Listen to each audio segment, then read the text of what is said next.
కొణిదెల పవన్ కళ్యాణ్ అనే నేను శాసనం ద్వారా నిర్మితమైన భారత రాజ్యాంగం పట్ల నిజమైన విశ్వాసం,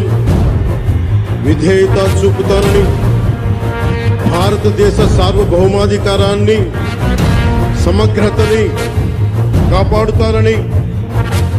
ఆంధ్రప్రదేశ్ రాష్ట్ర మంత్రిగా నా కర్తవ్యాలను శ్రద్ధతో, అంతఃకరణ శుద్ధితో